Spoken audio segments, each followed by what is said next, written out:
Assalamualaikum warahmatullahi wabarakatuh. Saudaraku semuanya dimanapun berada,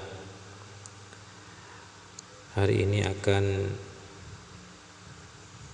membahas suatu ayat yang berhubungan dengan persatuan dan persaudaraan. Tapi sebelumnya kita awali dengan basmalah. Bismillahirrahmanirrahim. Saudaraku, Allah berfirman dalam surat Al-Imran ayat 103. A'udzu billahi minasyaitonir rajim. Bismillahirrahmanirrahim. Wa'tasimu bihablillahi jami'an wa la tafarraqu.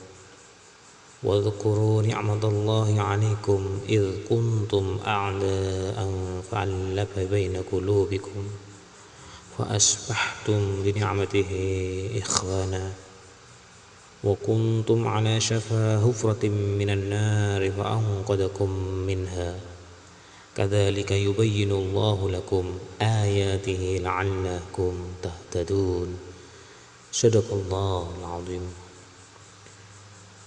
Yang artinya,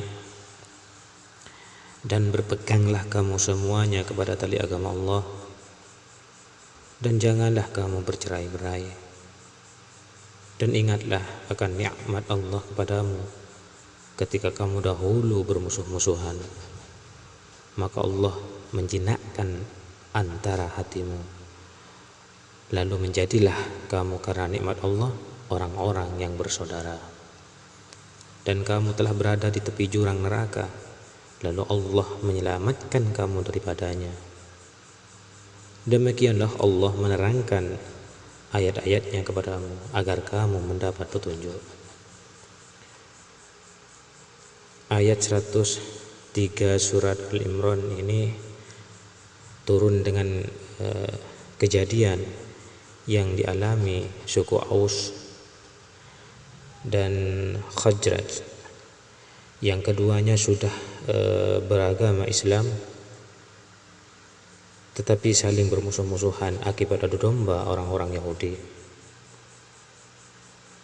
Hal tersebut memberikan pelajaran kepada kita agar senantiasa waspada terhadap siasat adu domba dari pihak luar yang tidak senang melihat umat Islam bersatu.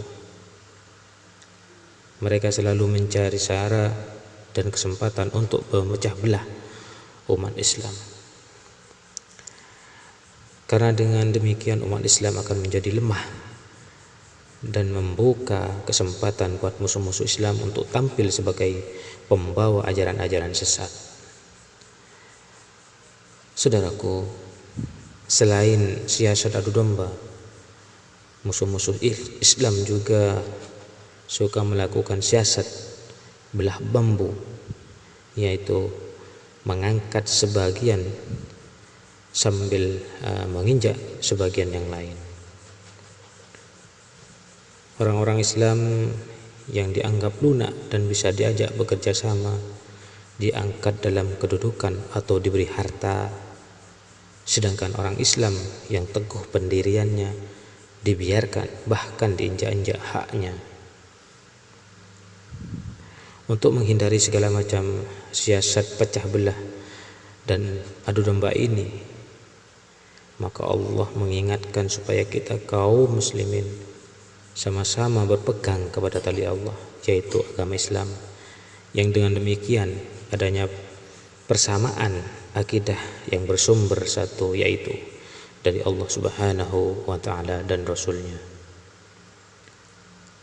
agar lebih diutamakan daripada harta dan kedudukan yang ditawarkan oleh pihak-pihak lain yang bermaksud menghancurkan kekuatan umat Islam. Saudaraku, dimanapun berada, umat Islam agar mengingat kenikmatan Allah, bahwa zaman jahiliyah dulu antara satu suku dengan suku lain senantiasa bermusuh-musuhan. Namun dengan datangnya agama Islam, dapat menjinakkan hati mereka sehingga menjadi rukun dan bersaudara.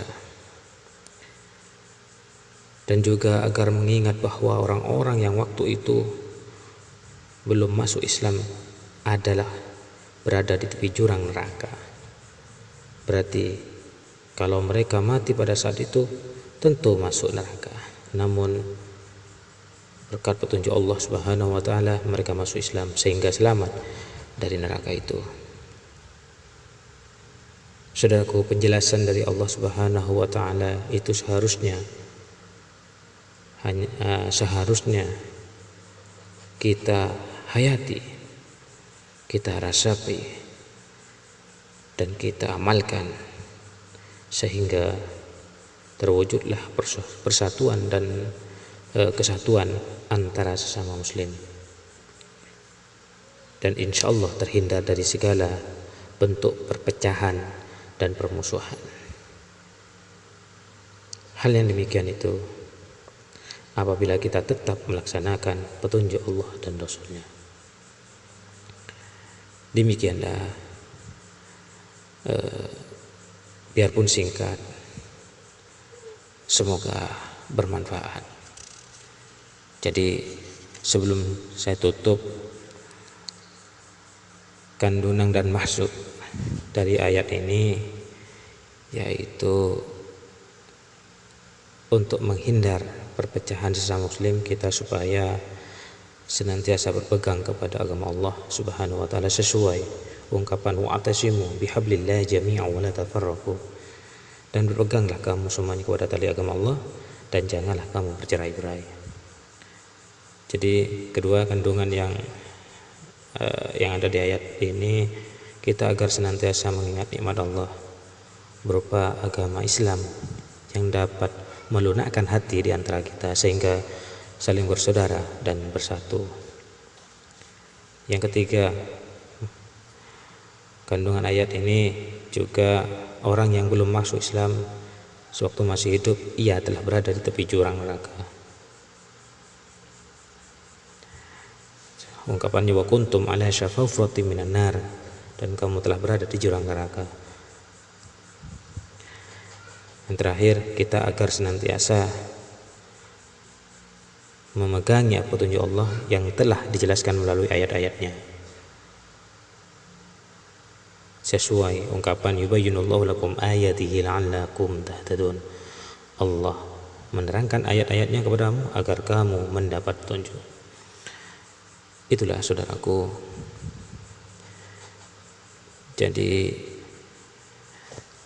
pengertian dari ayat-ayat tersebut. Semoga bermanfaat.